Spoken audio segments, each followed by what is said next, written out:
Look at this sign. Emergency exit only. Push until alarm sounds, 3 seconds. Door will unlock in 30 seconds. Huh? And then you also get, by the way, there's another way to read it here. There's sort of like an unusually large space in between the words push and until and alarm and sounds.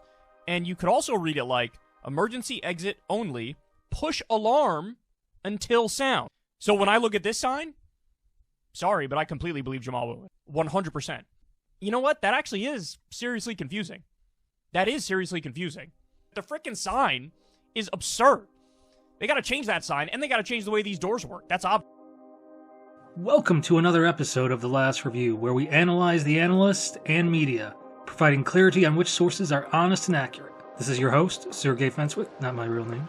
And for this episode, we are pulling the curtain back on the Shakespearean tragedy that is Kyle Kulinski's Secular Talk. In trying to change the system, did Kyle let the system change him? Is Secular Talk simply a fan show for the Democratic Party? Let's find out.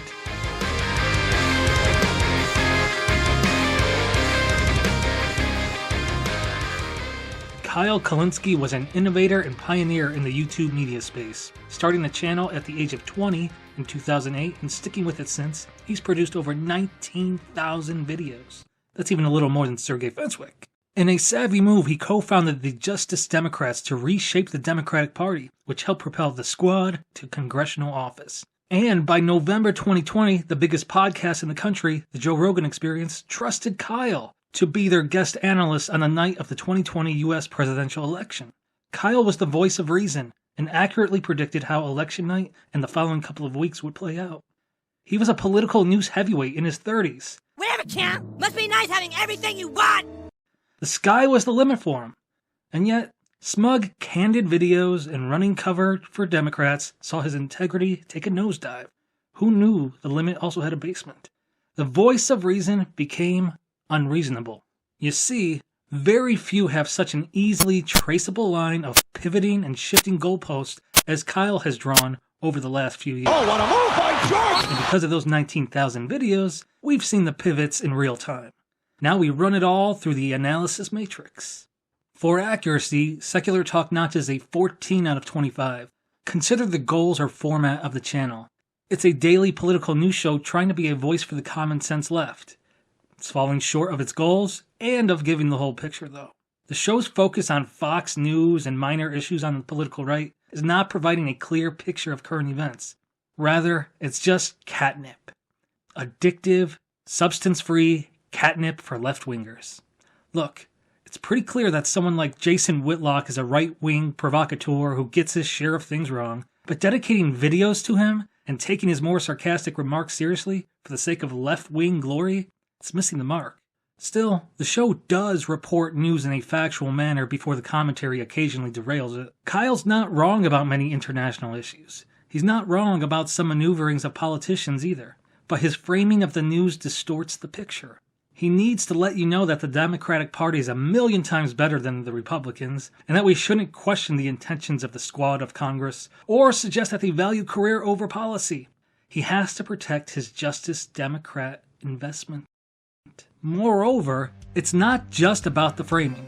It's the picture itself. He's telling you that the sky is red in this picture. He applauded Joe Biden's student debt relief executive action. To this day, he calls it arguably one of the best things Biden did. Whether you don't support student debt relief at all, or you overheard legal experts saying Biden chose the wrong act and precedent as foundation for this executive action, you know one thing, that the Biden plan was an absolute failure, struck down by the Supreme Court. Yet, in Kyle's world, Biden's undeniable failure is success. Why me? Champ? This isn't good journalistic practice. This isn't even solid citizen or activist journalism that he would do when he founded the Justice Democrats. This is cheerleading. In authenticity, Secular Talk offers up a paltry 12 of 25. One only needs to look at the U.S. presidential race coverage to see Kyle inauthentically pivot and shift goalposts. First, the pivoting. Kobe Bryant! Little Houdini inside by Kobe. Kyle made a name for himself by challenging mainstream Democrats. Old Kyle said he'd never vote for Biden. But if you're in a U.S. swing state in 2024, you better vote for the guy. And besides, listen to the new Kyle. Biden's actually done pretty well for himself. Other than the wars, the out-of-control inflation, a border that is in crisis, and his inability to finish the sentence. A population that's in real trouble. I think I'm going to try very much hard to, it is, and by the way, there's places where I shouldn't be starting off and negotiating in public. I'll let Kyle explain more here. All right, so there's a lot I have to say in response to this. These kinds of criticisms from this guy, I honestly believe that these people usually overstate how bad Trump is, and they understate how bad Biden is. Well, you're more ideologically in agreement with Biden than you are in agreement with Trump. Well, actually, when it comes to the First Step Act, I agree with Trump on that. When it comes to pardoning Alice Johnson, I agree with Trump on that. When it comes to TPP, Trump's against it, Biden's for it. I agree with Trump on that. I agree more with Trump on North Korea than I agree with Biden. Again, I think they understate how bad Biden is. Why? On so many core issues, he's against us. On all the pivotal issues of his time, he was wrong. So stop overstating how bad Trump is. The country's still going to exist in 4 years. And understating how bad Biden is. Because it's annoying. I just don't agree with the people who are like, he's a fascist, he's a Nazi, the country's not going to exist in 4 years. You're hyperbolic and you're ridiculous. Then there's the shifting of goalposts. For presidential candidates who minister his wedding and are in the correct political party, we got a comforting session of encouragement with Marianne Williamson. After all, Kyle wants progressivism, right? But when similarly minded Cornel West wanted to run for president as a People's Party candidate, Kyle criticized him for not running as a Democrat or as a Green Party candidate for ballot access. And when West actually switched over to the Green Party, Kyle had to ask for a redo of his previous take and went with, you might be a spoiler and make people mad, and we can't let Trump win. Now, on the Cornel West front, look, understand something. I would like to talk to him and ask him, what do you think you're doing here? Like, what do you think you're doing here? Do you actually think you can win? Because you can't. The Green Party and no third party will be viable. And by the way, if we get into a general election and it's Biden versus Trump, and Trump ends up winning because Cornel West got 5% of the vote or something, or 3% of the vote, and he gets blamed, that's going to set the movement back so much. People are going to look at leftists as spoiled brats who are just getting in the way. Some of Kulinski's viewers are calling this a mask-off moment for the YouTuber, since he pretty much said the exact opposite 2 months ago. The backlash that's happening online, there's a decent amount of backlash where people are like, what are you doing? Like, do you know, like, who these people are? And then I see a lot of people making a point, which I think is a fair point, which is like, if you're going to run as a Green Party or an independent. Back in 2020, he tweeted, as a left-winger who will not vote for Biden, I want you to know I'm 100% okay with you blaming me if Trump wins a second term. But when West switched again from the Green Party to a much less serious independent party that won't hurt Democrats or even be on many ballots, Kyle is all too happy to prop him back up. And bonus points for doing it on Fox News too, Kyle's favorite target. Charitably, you can call it pragmatic thinking, but by putting political parties over principles, Kyle is providing spin. This isn't the work of a nuanced character. He can have good points and complex principles, but if he's ready to drop them for the sake of a party, then what's the point? On Originality, Secular Talk earns a 15 of 25. Kulinski was one of the first to do this on YouTube. He gets credit for that. However, his format isn't different from the hundreds of others who now collect and break down mainstream articles and news, except he now does it in a safer way than before, supporting his beloved Democratic Party at all costs.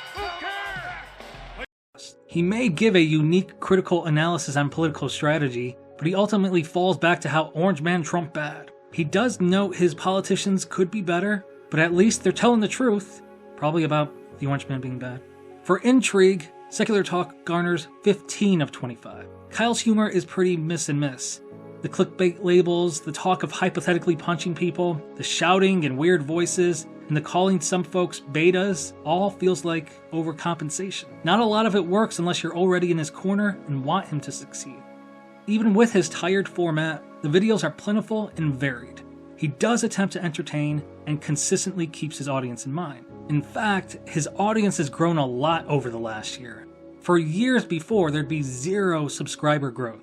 Whether it's his marriage to Breaking Point's crystal ball, or his newly found vote blue no matter who approach, he caught an algorithmic wave and has been riding it for a while. Suddenly he gets tens of thousands of new subscribers each month. It's probably not the kind of positive reinforcement he needed.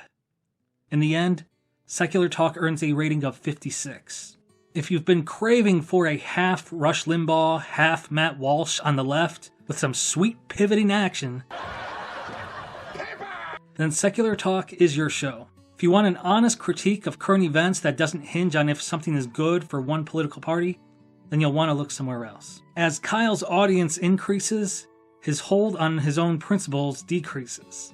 This has essentially become a sports post-game show for the Democratic donkeys, and Kyle is the hometown host, breaking down video, letting folks know how the Dems won, or how they can win again. The problem is, Kyle has lost. Cal, and you will be wise not to interrupt my class unless you want to be suspended! Thank you for watching or listening to Sergey Fenswick's The Last Review. You're welcome to like and subscribe, and share this video with as many people as you want. We have a website that has blogs and full ratings of all the news shows. We even have fancy social media accounts. You can subscribe to those too. Thank you for that.